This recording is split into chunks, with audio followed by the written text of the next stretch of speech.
Très bien. Alors, selon les informations que vous avez reçues,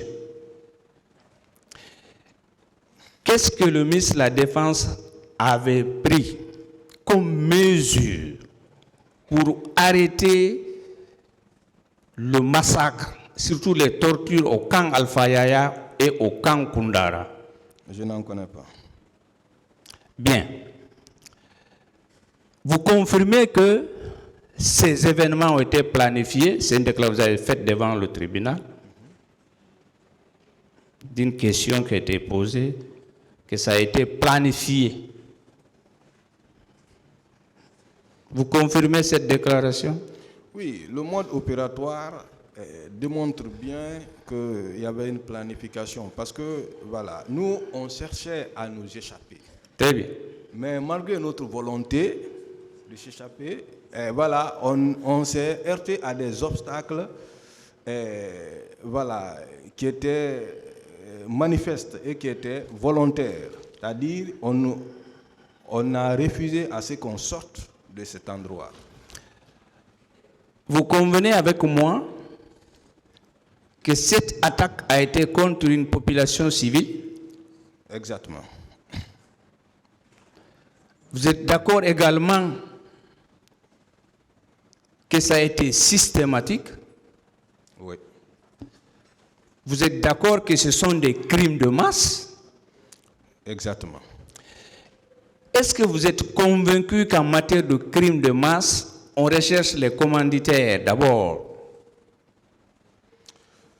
Bien sûr, cela est clair. Notamment. Bien. Êtes-vous d'accord avec moi? Au-delà des 11 qui sont là, il y a beaucoup de commanditaires qui ne sont pas devant cette juridiction. Je suis d'accord. Qui devraient être là. Oui. Je vous remercie. Je vous remercie, Monsieur le Président.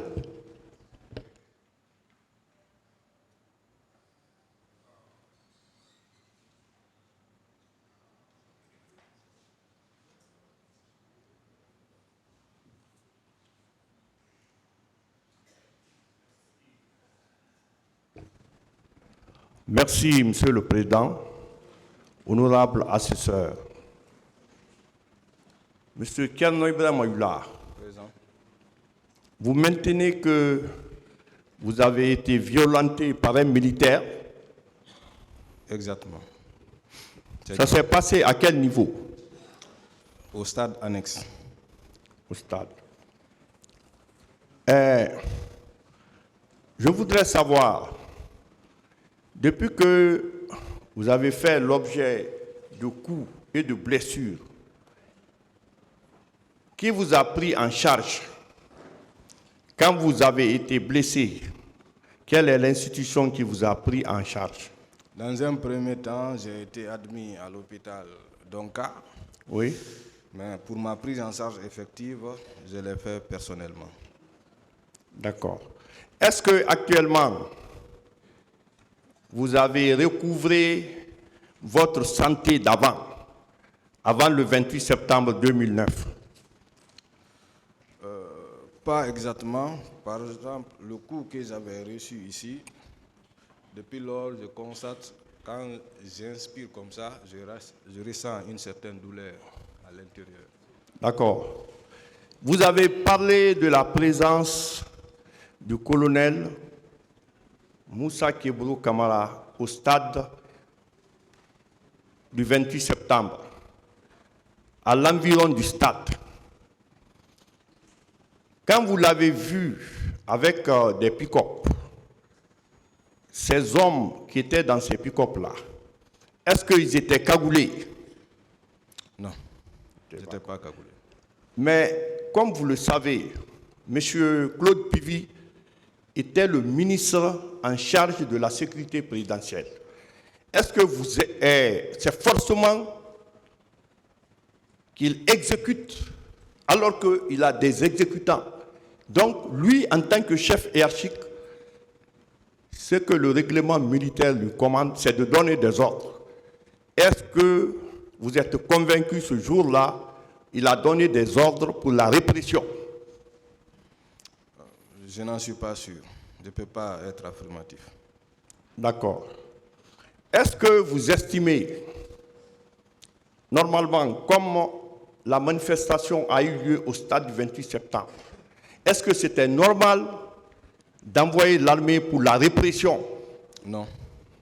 Alors que, dans une bonne stratégie, ils pouvaient organiser une contre-manifestation qui allait faire appel à beaucoup plus de partisans, au lieu d'envoyer l'armée.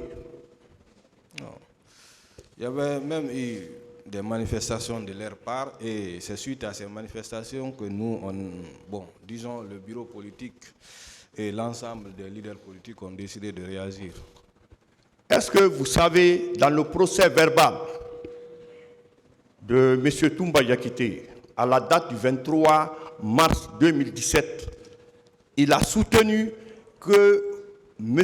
Claude Pivy, Joseph Makambo Loa, Kourouman et Georges, c'est eux qui coordonnaient les opérations au stade concernant le massacre. Non, je n'ai pas suivi ça. D'accord. Aujourd'hui, pour vous, est-ce que le massacre qui s'est passé au stade,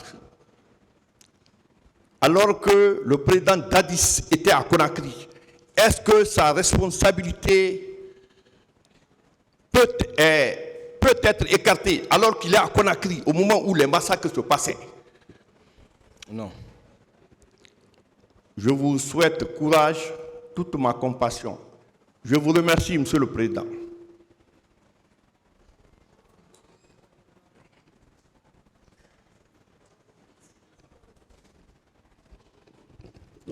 Oui, Monsieur le Président, avec votre permission, la partie civile a fini de poser ses questions.